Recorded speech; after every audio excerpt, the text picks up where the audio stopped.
It's a mental thing too, guys. Like in the future, you are going to have to be able to learn how to control a normal amount of hunger and cravings. So this is interesting, right? Mental toughness is one of the variables that's going to help you be successful long term. If you really think about it, your ability to control your cravings and your hunger is a combination of how mentally tough you are and how difficult your body is being, right? Because you're not, your body's sort of this other thing and you're running your body. And so your body's going to give you however much hunger and cravings it gives you. And you mentally are either going to be able to control it or you're not. So fasting, this is where I say the magic comes from. The magic comes from, and everybody has magic for their own body, right? There are certain things that are going to hit harder for each individual, but then there's categories that tend to hit for most people. So fasting is a big one. And so I break it down into 3 stages. So intermittent is your initial, that's your daily window of eating, compressing it to 8 hours. Most people have no problem doing that. Once you're comfortable with, that's when you begin to progress it to stage 2 and stage 3. Stage 2 is the 24-hour fasting. So you progress it to the point where you're doing 2 24 hours in a single week. And however long you want to stay on that to feel comfortable before you progress yourself, or if you do it your first week and you're like, great, I can do more, totally your choice. Stage 3, that's the flow stage. So that's going to be the first time where, and most people are doing their long fasting dinner to dinner. If you do it morning to morning, that totally works too. But most people go dinner to dinner. So if you're doing that dinner to dinner situation, this is going to be the first fast where you, for example, you eat dinner Monday night, fast all the way to Tuesday night, and then you go to bed Tuesday on an empty stomach. And sometimes you feel empty. You're like, oh my gosh, because you've never done this before, right? This is, by today's society standards, wild and crazy to go that long, but it's not too wild and crazy to our ancestors and the way the body was built. It's actually got the machinery to do this really easily. It's just all of us, our machinery to be able to tap into body fat and use it for long periods of time. Like that machinery is so rusty because we've never asked our body to do this. I mean, that's like the best analogy I tell people. It's like the machinery that is able to support you, which is your fat stores. It's like you've never put your body into a stressor and asked it to do this. Because the only way it would do this would be a long fast or a very good, clean ketogenic diet. Those are the only 2 ways to become fat adapted, to become metabolically flexible. And very few people do that for any sort of extended period of time. So most people are very metabolically inflexible. And so we are building an extremely high amount of metabolic flexibility, among many other things, among reducing inflammation, among becoming more insulin sensitive. The big takeaway from fasting is progressing yourself through the stages. So once you get to that 3rd stage, you wake up the next morning. You wake up the next morning, in the example I said, Monday night to Wednesday night, you wake up Wednesday morning, you're already 20, 30 plus hours into the fast, right? 24 plus 8 or 10, right? So 34. If you need to eat that first time you do it, great, eat. You just did a long fast, right? Once you get to that stage, now it's 1 time a week. Don't do that more than once. And then all you're trying to do week by week is increase that to hit 48. And once you can hit 48, you're just riding that until we tell you otherwise. Like sometimes for each person, we might modify that length because not all humans are that black and white. It's just 48 is a good number that actually does work for a lot of us, but we'll modify it if we need to. And the other big takeaway is you are progressing yourself through those stages, meaning you are choosing how long or how quickly you get to the flow stage. So I do it for many reasons. I do it this way for many reasons because number one, some of you guys are just, it's a personality type, right? You like to dive right in and rip the Band-Aid off. Other people are like slow and steady. So choose, this is your journey, right? Also, some of you have your own health issues and your bodies are all unique and your bodies are going to present its own set of circumstances and levels of resistance, right? And then finally, the 3rd variable is you guys have your own unique stress levels that you're dealing with currently in your life right now. Some of you are like, life is great. I can take on big challenge. Other people are like, oh my God, I can only add a little bit of challenge, but I didn't want to wait for this program because I want to start now. So given the insane amount of variability, it makes no sense at all for me to try to tell you how fast or how slow to go. What's most important is that you're driving this car, you understand how to drive, and I'm here with you guys to course correct if you crash. That's the big takeaway here. Go ahead, Luma. So when I've been on semaglutide, I've been on it for more than 3 months and I've only lost the 5 pounds. I did see, because I started committing more to the working out, strength training back to it. I did see like a change of composition in my body from the look of it. But my problem is I gain the muscle and I don't lose the fat at all. Like my fat percentage never goes down. Yeah, no, I get it. And you're not alone. It's a lot. Even on this call, we have a few people in the same boat. I saw some. Mhm. So, That's so why when I heard them, I'm like, I gotta just ask it. Like, what is totally. going on? Yeah, who knows, right? I can tell you most likely it's an insulin resistance issue, most likely. And if it's not that, it's an inflammation issue. And if it's not that, it's a thyroid issue. And if it's not that, it's a cortisol issue. So can I add something? I hurt my back and herniated a disc around March. And I, Okay. I was on steroids for a course of steroids. Then I was on anti-inflammation and basically still on prescription for anti-inflammation, like strength. So I don't, does that have to do with it?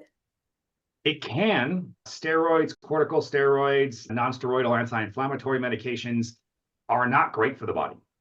Some people have to use them in a certain situation and they're needed when they have their purpose. But as a general thing, we want to avoid those if we possibly can, as Mm-hmm. much as we can, because there's a lot of effects negative towards lasting weight loss and optimal health. Your body can tolerate them here and there for sure. So absolutely, that could have been a contributing factor into your case. Do I think that was the main reason? Probably not.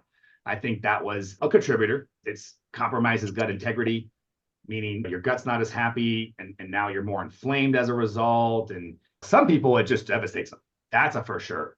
I'd say on average, your average response is just, okay, here's another thing that your body's not happy about. But those four categories that I just mentioned, those are usually pretty much it. And this protocol, guys, covers all four of them. Now, the thyroid, you might need a prescription. That I can't fix that with lifestyle if you need a prescription, but that's why I have my medical staff. And they're going to let you know you should totally do that if you need it. But some of you guys, the zombie mode, have the low thyroid, but it's actually going to be fixed with the reset. That's the other cool thing too, right? We're going to cover the most likely scenarios why you weren't losing, just so you know. But yeah, it's very common what you're going How through. do So I know about the thyroid if I need assistance with it or not? So you did a blood panel with us, correct? Yeah. And so you should have a call scheduled with, They well, told me everything was normal, so I guess that's what answers the question. yeah. Okay, So I looked at it then. yeah. So our providers are reviewing everything. And if you are doing GLP-1 medications with us, then they absolutely put you on a call with the provider. But if you're not doing GLP-1s and the labs look good, then that's what happened. You totally can do a call with them, but they're going to tell you everything's fine, right? If we see an indication for thyroid, then absolutely we're going to get you on the call and talk to you about getting thyroid medications. I remember saying that the indicators came back okay. I'm okay to start the Yeah. Manjaro or the Tripside. Yeah. You're getting from us just the AOD, correct? No, I'm switching to the Manjaro or yeah. Tirzepatide. Yeah, Tirzepatide. I am switching to it for you guys. Okay, so then there should be a medical call schedule. So if you don't So have, I already got it. oh, sorry, I misunderstood Yeah, you. and I have the medication in the fridge. Okay, cool.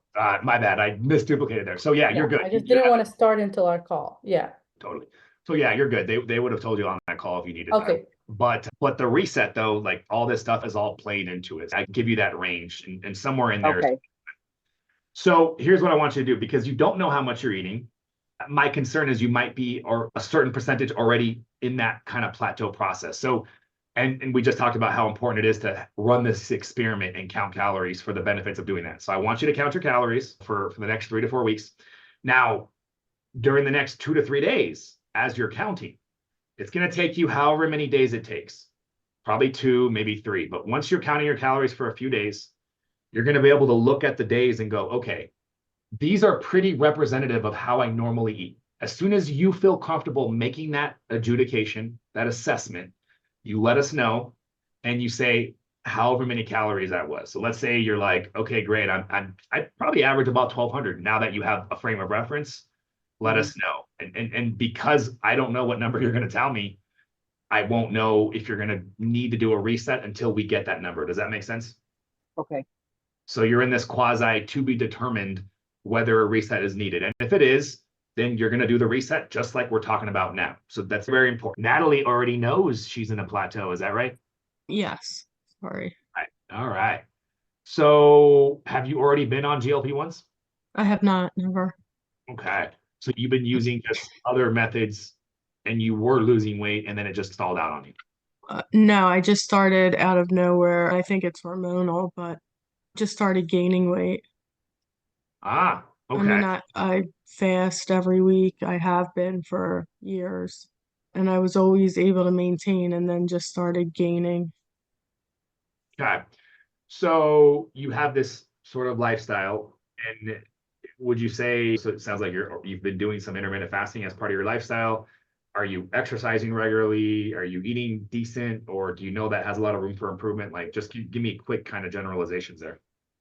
Yeah, I think I have room for improvement with exercise and stuff. I've just been working a lot, so I try to get some walks in, about 45 minutes to an hour, but I haven't done any strength training lately. And as far as eating, I have zero appetite, so I know I'm not getting enough food there. So it's probably the problem. Yeah, it's interesting because you're not on a GLP-1 and you're saying you have no. No, but I'm not losing, I'm gaining, so yeah. Yeah, something's off for sure. And you've never counted your calories before? No. Okay. Mm-mm. So I'm going to put you in the same exact boat that we just put Sheila. So start counting 3 days or so. You feel comfortable knowing what you think you've been averaging. Let us know so that we can determine whether you're going to start with a reset or not. Okay. Cool. Okay, good. Right. And guys, for the people that are going to be in a reset, the next question that you might be thinking either now or later is, do I start the GLP-1, right? If you haven't yet, I can't give you that medical advice, although it doesn't really make sense to suppress your appetite if the goal of the reset is to eat more, right? Most people conclude that on their own and end up waiting. For anybody who's on I don't think we have anybody that's already on, so I think we do. So if you're on it and we decide you need to do a reset, then that begs the question, do I take a break? That's definitely an area that has to be your decision. If it were me, I would take a break all day. There's so many benefits to taking a break from the medication. We're not managing your diabetes here, so it's not a freak out situation going to happen, right? The worst thing that happens is you start eating more. That's literally but the benefit of taking a break is just so much. Number one, it gives you a break of the drug, so you can build some sensitivity to it, which is going to be necessary so that maybe you need less of a dose later on. And we talked about the benefits of that. Also, it's a mental thing too, guys. Like in the future, you are going to have to be able to learn how to control a normal amount of hunger and cravings. So this is interesting, right? Hunger and cravings. Is that pathologic? Meaning, is it abnormal? And it's the way I look at it is it's normal to have hunger and cravings. It becomes pathologic, meaning it becomes food chatter, because we always call it food chatter. Oh, that's the thing that I can't control, right? Whatever you want to call it, it's just names. But once that hunger and cravings comes out of the category of I have it, but I can control it versus I can't control it anymore, that's when it becomes problematic. And that's when, we associate that with the disease or whatever you want to call it, whatever you want to call it, that's the problem. So mental toughness is one of the variables that's going to help you be successful long-term. If you really think about it, your ability to control your cravings and your hunger is a combination of how mentally tough you are and how difficult your body is being, right? Because your body's sort of this other thing and you're running your body. And so your body's going to give you however much hunger and cravings it gives you. And you mentally are either going to be able to control it or you're not. I know that gets a little esoteric, but it's really important to understand that, guys, that mindset thing. Does that make sense? Or does anybody have any questions on that? I could relate to it. Like I was trying to fast for 16 hours today. I hit my 14 and a half and I've been in meetings since 6 in the morning. It is 12:30 afternoon here in California and I gave up at 10. Forget it. I'm gonna eat. So I had a bowl of oatmeal. I was so tired. And I think for me it was stress also because as I said, I've been working from 6 in the morning and I was so hungry. So I gave up. I listened to my body and I had some oatmeal. Yeah, and truthfully, if you were in a situation like where you had no food, you weren't going to die. Like this wasn't a life or death situation. And I'm not calling you mentally weak. That's not what I'm saying. And I don't think you're taking it that way. But it is interesting, right? It is interesting. I could take all of you guys, throw you on an island for 3 weeks with water and probably some electrolytes, and no one's going to die. Now, would you be happy over the next 3 weeks? Probably not. And so I don't need you guys suffering. But it is interesting to know that in the majority of cases, mental toughness alone could be the determining factor of your success. So it's important to remember that. And I like to touch on that every now and then as far as the training. But don't worry, my goal isn't to turn you guys into super, like that's just one of the variables. I focus really more so on getting your body to be more cooperative with us. Just got back on Ozempic, back on it for a week. So you were on it before for how long? It looks like you were on it for 8 months. Lost 7 pounds only in the entire time. Yeah.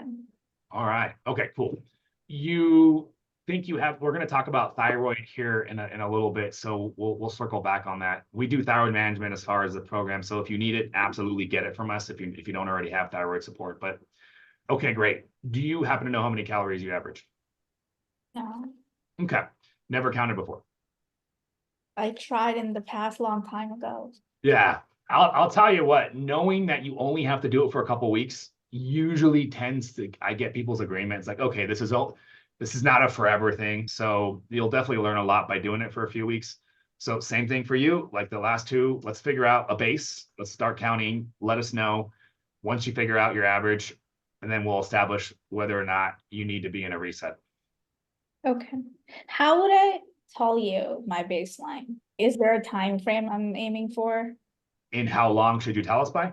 Yeah, are we gonna have more frequent check-ins and then I tell you, or it's one-on-one thing? Yeah, so after today, I do weekly for the group, warriors and students, and you guys can ask whatever the heck you want. But as far as the personalized coaching, it's 24/7, right? We're not responding on the weekends, but yeah, we want that communication going as fast as you possibly can. So it's really on you. So I have a question, just so I'm not confused here. When we do the 48-hour fast, the next 5 days we're to hit our target as far as calorie counts. But are we also supposed to be doing like a 12-hour fast or like a 16-hour fast and have an 8-hour window? Is that the goal? Great question. So in a perfect world, you'd be doing your 48, and then you would still be doing an 8-hour eating window, right? 16-hour fast, and you'd be getting your calories in on those days. That would be the perfect scenario, right? But it doesn't need to be so perfect, guys. And if you cannot get enough calories and protein in 8 hours, which unfortunately sometimes is one of the negative consequences of these medications because they're so damn powerful. Obviously, I don't want you on that high of a dose. If you can't eat, let us know. But in any case, like if you can get your calories in 8 hours, great. If you can't, if it has to be a longer eating window and a shorter fast, totally okay. Because think about it. In that scenario, you just got a 48-hour fast. That's insanely more powerful than a little puny 16. It really is. It's a whole nother level to your body. So I'm not too worried about it, but I do want to keep the rolling. I want to keep you rolling, and I want to get your body through this and have your body adapting. So yes, perfect scenario would be to shoot for that. But what's more important on those other 5 days, way more important than your 16-hour fast, is hitting your calories. And to the point where I would rather you overeat. I would rather you overshoot it and eat 200 extra calories. Totally okay. But undershooting, that will create a plateau. You have to remember what we're trying to do here, right? You understand the weight loss plateau now, right? Calorie restriction day in, day out is what creates plateau. So what I've done here is like, we're tricking your body. We're getting this super long fast and we're thinking, okay, instead, let me take a step back and go, I'm not trying to think of fat loss as a daily thing anymore. Let me think of fat loss as a weekly thing.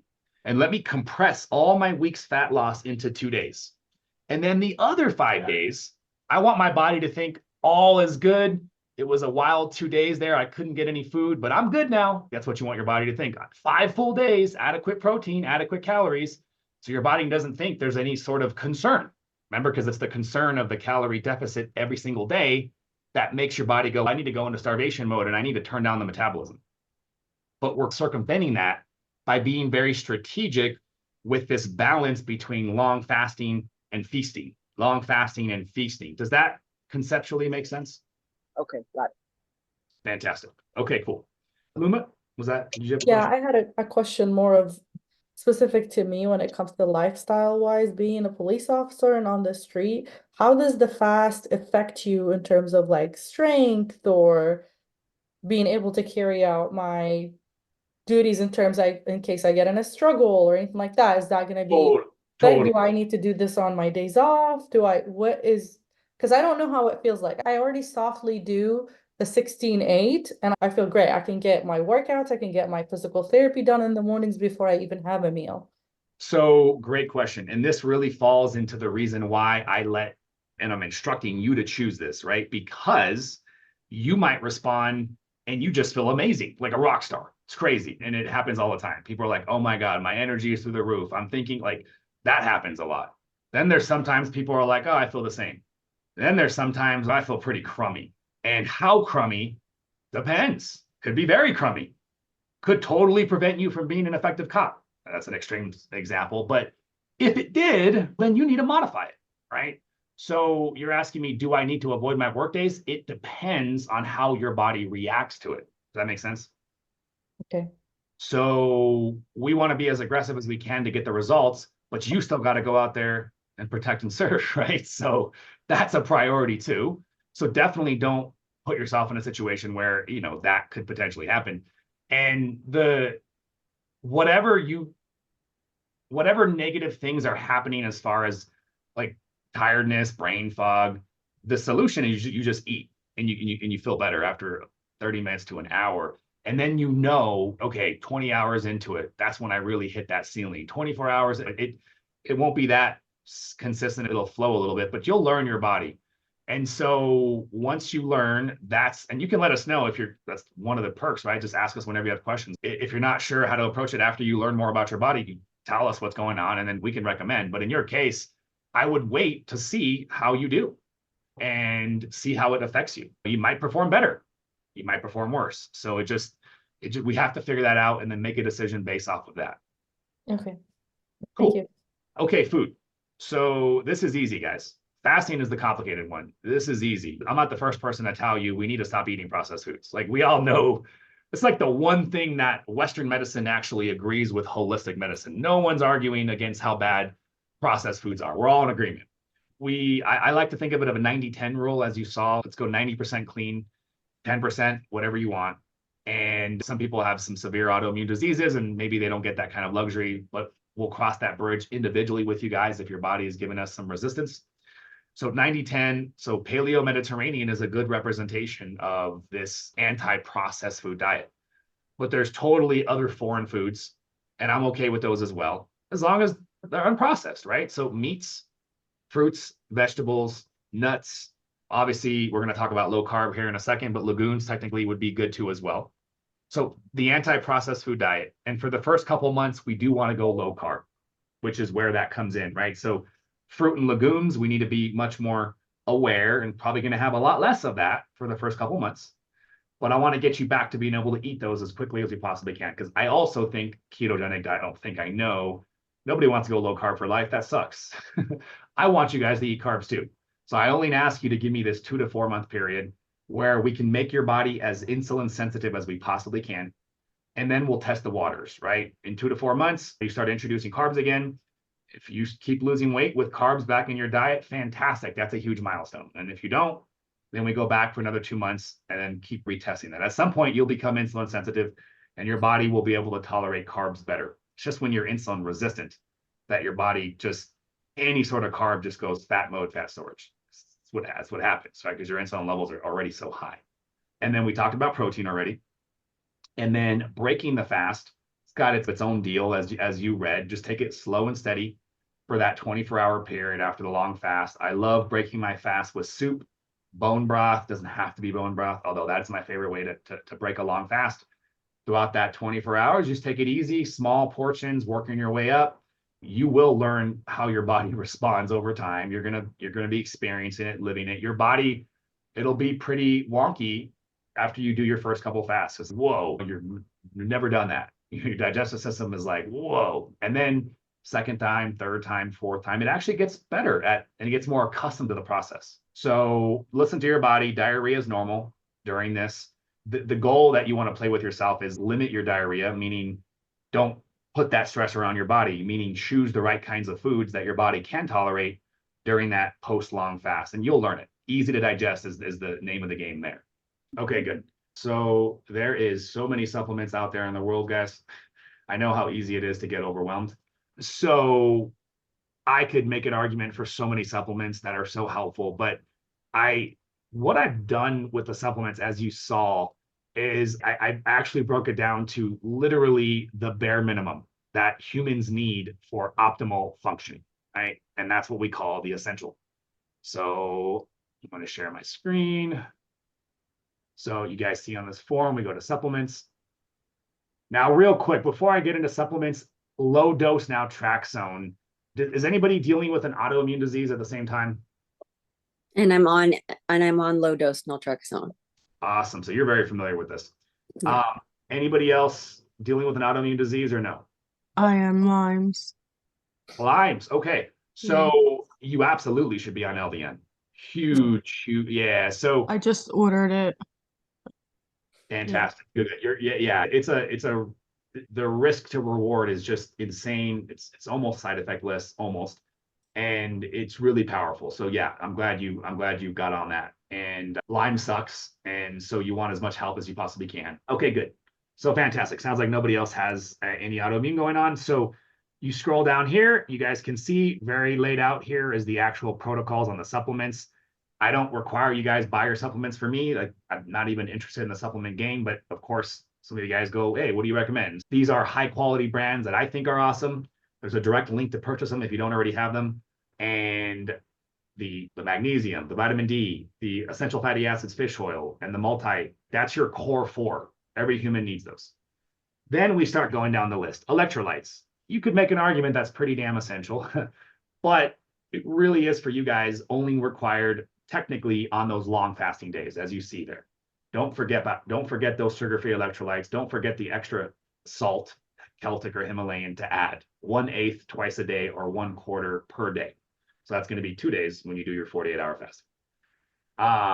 After that, we start getting into situational. So autoimmune, Lyme, I would definitely take this. I would definitely add curcumin and resveratrol to your protocol. Everybody could benefit from adding anti-inflammation support, because all of us probably have a little bit of chronic inflammation to a certain extent.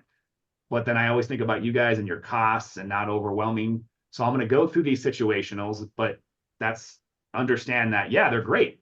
And if you want to add them, you should.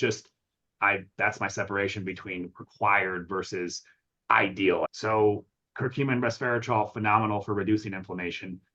Thyroid, CNV. So for anybody doing a reset, you absolutely want to take this. You only need to do it for one bottle. Just go through one bottle. You could purchase that one right there. That helps the increase in your metabolism as you're going through the reset. Fiber, we now know how important it is. Oh, go ahead. Sorry, I just wanted to ask a question Yeah, about. I have Hashis and I'm on thyroid medication, and I don't want to upset the apple cart. Would you still recommend the thyroid CNV? Since you're already being managed by a thyroid provider, probably not. So great question. It's probably fine to add it, and it may be helpful, but it also might throw things off. And so, yeah, I'm not too worried about that. But let whoever your private provider know that the reset very well might change your thyroid labs in a good way. It doesn't. So usually increasing T3, decreasing reverse T3. That's what we're trying to accomplish with the reset. So, okay, great. So unless you're eating 20 to 30 different fruits and vegetables a week, guys, that's really hard to do. This is my favorite fiber product. I take a scoop a day. I take 2 scoops a day, actually. If you have issues with sugar cravings, if gut healing is one of those things where everybody could benefit from some gut healing, just like everybody has extra inflammation in their body. I'm not going to make it required. If you know you have some gut issues, this would be even more important for you, right? So this is a really cool gut healing protocol. Same thing if your liver enzymes are a little high. We're going to talk about stress or sleep, but if you have stress or sleep issues, these are great, the stress and sleep supplements. If you don't have a gallbladder, digestive enzymes come up actually a lot. The GLP-1 medications slow down the movement of food, right? So you basically have food just sitting there longer, right? A lot of you guys didn't have great digestion to begin with. So this is where a lot of those sulfur burps and indigestion and just feeling comes from. Digestive enzymes are great to handle that. So awesome thing to have. And then anti-aging protocol. A lot of people, if Dr. David Sinclair ask about this, NMN, it's really hard to find. So, okay. So after that, we have the appetite suppressing supplements. Now, I do have people that come to me and they're not using the meds. And so if you're not using the meds, you're using as much of the appetite suppressing supplements as possible. And you guys, if you are using the meds, you probably don't need all of these. But I do like you having at least one of them because it's nice to be able to have a supplement that you can take situationally when you are dealing with some cravings and some hunger and you just want some short-term appetite suppression, right? To get you through a long fast.